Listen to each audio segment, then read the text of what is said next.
সাবেক স্বরাষ্ট্র প্রতিমন্ত্রী ও বাংলাদেশের সাবেক প্রধানমন্ত্রী তাজউদ্দিন আহমেদের ছেলে সোহেল তাজ বলেছেন ২১ আগস্ট গ্রেনেড হামলায় কারা জড়িত সেই বিষয়ে মানুষ সত্যটা জানে না। সোমবার নিজের ভেরিফাইড ফেসবুক অ্যাকাউন্ট থেকে শেয়ার করা এক পোস্টে তিনি এই কথা বলেছেন। ২০০৪ সালের ২১ আগস্ট আওয়ামী লীগের প্রধান কার্যালয়ের সামনে বঙ্গবন্ধু এভিনিউয়ে শেখ হাসিনার সমাবেশে গ্রেনেড হামলার ঘটনা ঘটে। সেই হামলায় বেশ কয়েকজন নিহত হন এবং আহত হন আরও অনেকে। সম্প্রতি এই মামলার চার্জশিট অবৈধ ঘোষণা করে আসামিদের খালাস দিয়েছেন আদালত। এই রায়ের বিষয়ে প্রতিক্রিয়া ব্যক্ত করে সাবেক স্বরাষ্ট্র প্রতিমন্ত্রী তানজিম আহমেদ সোহেল তাজ বলেন, তাহলে এই জঘন্য আক্রমণ এবং হত্যাকাণ্ডের জন্য দায়ী কে? একই সঙ্গে তিনি বলেছেন, সাধারণ মানুষ দিশেহারা বা অসহায়, জানে না কোনটা সত্য আর কোনটা বানোয়াট। সোহেল তাজ তার পোস্টে বলেন, হতভাগা একটি দেশ বাংলাদেশ, যে দেশে বিচার ব্যবস্থার উপর জনগণের আস্থা থাকে না, সেই দেশ কোনোদিন উন্নতি করতে পারবে না, কারণ একটি সমৃদ্ধ দেশ করতে লাগে সুশাসন। সোহেল তাজ আরও লিখেছেন, সুশাসন কায়েমের পূর্ব শর্ত হচ্ছে ন্যায় বিচার এবং আইনের শাসন, কিন্তু যুগ যুগ ধরে বাংলাদেশের রাজনীতির কালচার সবকিছু ধ্বংস করে দিয়েছে।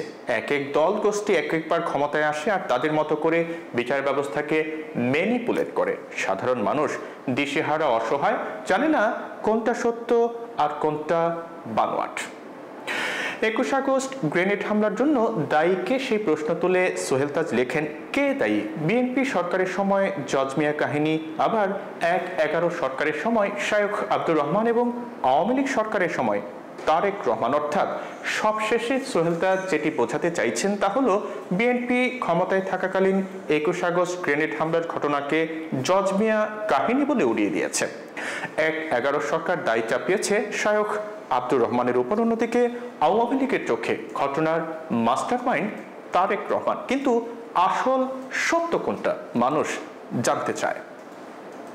প্রসঙ্গত, বিএনপি ক্ষমতায় থাকাকালীন ২০০৪ সালের ২১ আগস্ট রাজধানীর বঙ্গবন্ধু এভিনিউয়ে আওয়ামী লীগের সমাবেশে গ্রেনেড হামলা হয়। এতে ২৪ জন নিহত এবং প্রায় ৩০০ জন আহত হন।